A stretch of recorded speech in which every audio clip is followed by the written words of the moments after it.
What happens when the purchase price of a home and the appraised value of that home do not match?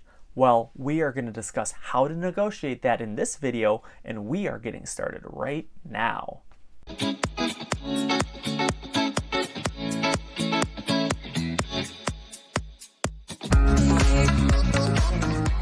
Hey everybody, David Calhoun with Keller Williams Integrity Lakes. I'm a realtor here in the Twin Cities, and today we're going to discuss how to negotiate a low appraisal. So perhaps you wrote on a home that was in multiple offers and you had to go over list price and you got the appraisal back and it came in low. The purchase price does not match the appraised value. What happens next? Well, there are a few different scenarios that could possibly play out here.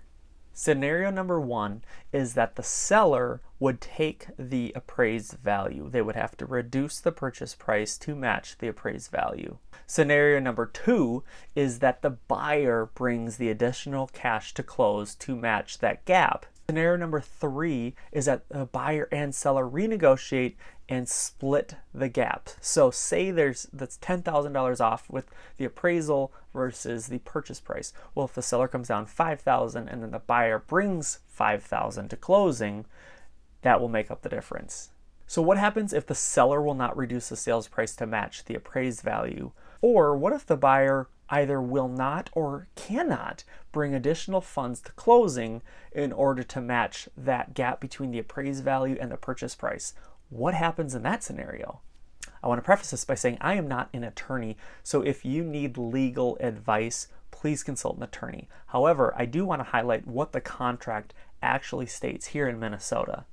So in Minnesota, there's what's called the Financing Contingency. Essentially, that says if the buyer is unable to get financing, the buyer can cancel the purchase agreement and retain their earnest money. That seller cannot take the earnest money under the financing contingency. So in order for the financing contingency to play out, the appraisal will need to be unsatisfactory. So say the appraisal came in low and the buyer either is unwilling to bring cash to close or cannot. If they do not have the cash to close, they can essentially say they can't get financing because the house needs to appraise at the purchase price. Most lenders, it'll say that in the pre-approval letter that says there needs to be a satisfactory appraisal completed. A satisfactory appraisal is that the home purchase price and the appraised value need to match. The buyer is not obligated to bring additional cash to close. So just to recap, when there is a low appraisal on a house, several different scenarios can play out. The sellers can come down with the purchase price to match the appraised value. The buyers can bring additional cash to close to match that, to support that gap.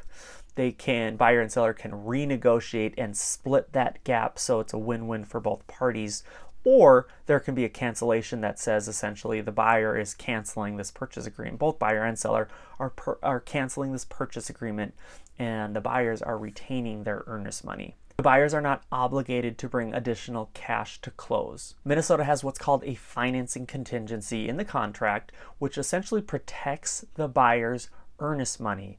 So if they are not able to get financing for that particular property, they can cancel that and retain their earnest money. Almost all lenders require a satisfactory appraisal. And satisfactory again means that the purchase price and the appraised value have to match, or the appraised value actually has to be higher than the purchase price. It cannot be lower. If it is lower, again, that could trigger the financing contingency, which would mean the lender will say, hey, Mr. and Mrs. Buyer, we are not going to finance your loan because the appraised value is lower than what the contract says. So under that contingency, the financing contingency, the buyers could retain their earnest money.